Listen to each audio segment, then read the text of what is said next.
it is a grind to try and get out of the G League. Like, you might as well be like in Siberia. If you are a lottery pick, not only do you make more money and you get more guaranteed money, okay?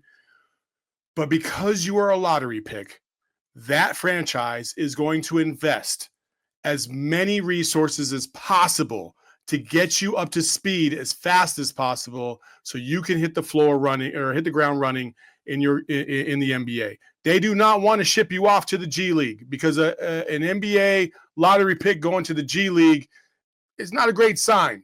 Not a great sign. Like, and that's my other part. It's like, why I still do not understand why guys opt to go to the NBA, knowing that they're a fringe. Man, most of these guys sometimes are just fringe second rounders, and then you get maybe you're undrafted or you were drafted late in the second round, and then you got to go toil in the G League. It is a grind to try and get out of the G League.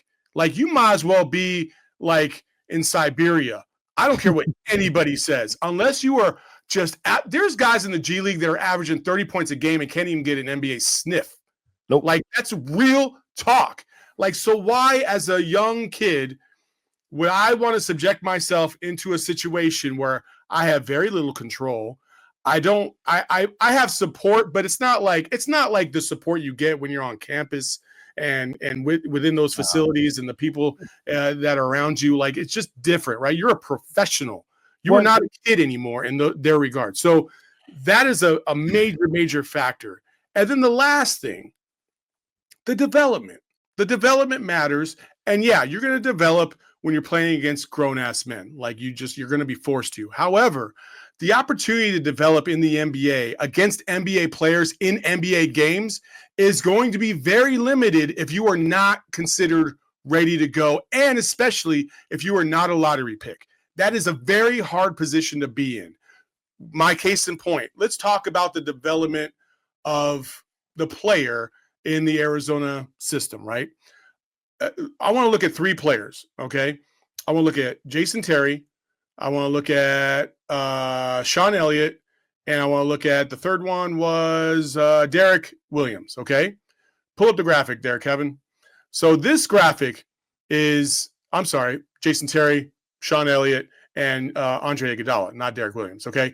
This graphic shows you their first season, right? Their first season in an Arizona uniform and how they have fared. And Carter Bryant's about right where Andre Iguodala was, right?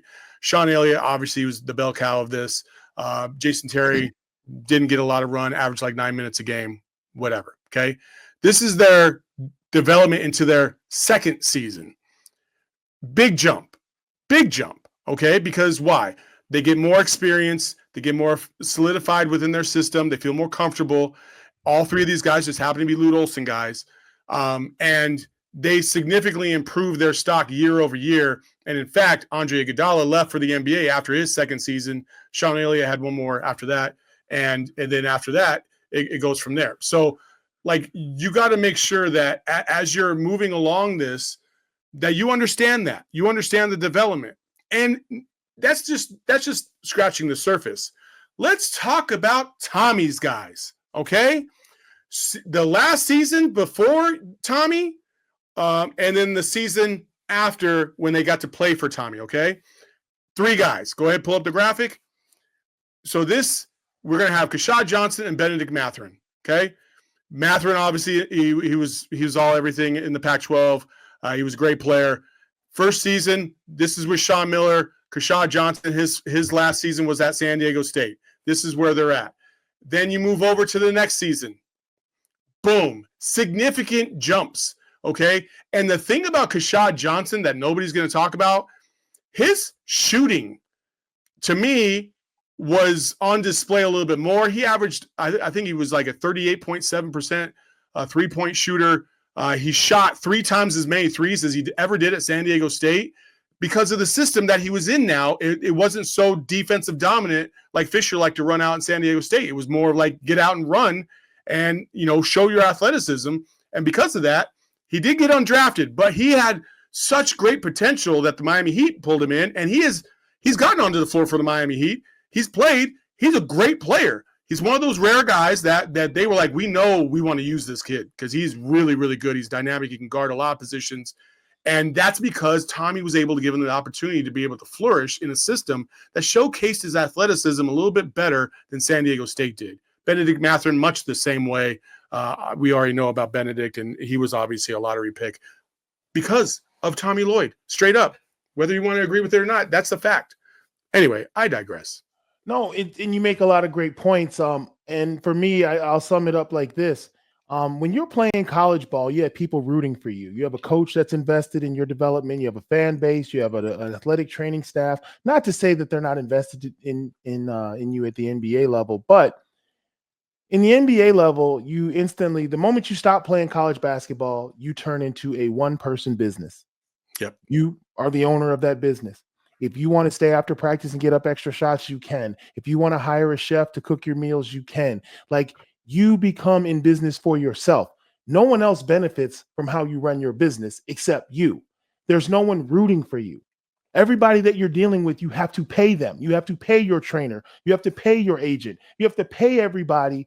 And if you're not putting forth that kind of effort, or you don't have that kind of skill set, people start walking away from you sideways. Scouts aren't going to risk their salary on you if they're not convinced. So turning into a one-person business where no one's rooting for you and you have to produce, a lot of young guys aren't ready for that. That's why you say the security of a lottery pick, it helps a young player because they are going to pour into you the same way they pour into you in college. You talked about the G League. For people who've never played basketball and you want to know what it's like to play in the CBA or the G League or overseas, go back and watch Russell Crowe in Gladiator. That's the G League. Nobody wants to be there. The refs are trying to get to the NBA. The coaches are trying to get to the NBA. Everybody in your team is trying to get to the NBA. So there is no, hey, we, us, let's all do this. No, it's Agenda City. It's a bunch of guys trying to fulfill their dream at every level, and you are on your own. And if you're coming in there as a freshman who just missed the draft, you probably don't have the wherewithal at 19, 20 years old to deal with that. And that's why a lot of these guys miss the draft and they're never heard from again, because you still need development. I think that was a great point you made about the jump, the extra reps, the confidence, the experience you gain from a second year lets a scout, a GM look back and say, hey, this kid's a worthy bet because we've got 2 years of footage on him. He's got 2 years of a weight program under his belt, 2 years of coaching. His IQ is probably higher. His work ethic is probably developed a little bit more. So when you talk risk versus reward, come on, man, we're talking about University of Arizona, Tucson, best winners in the country, beautiful campus, girls all over the place, NIL money, national games on ESPN. You can't come back to this for 7 or 8 more months to secure millions?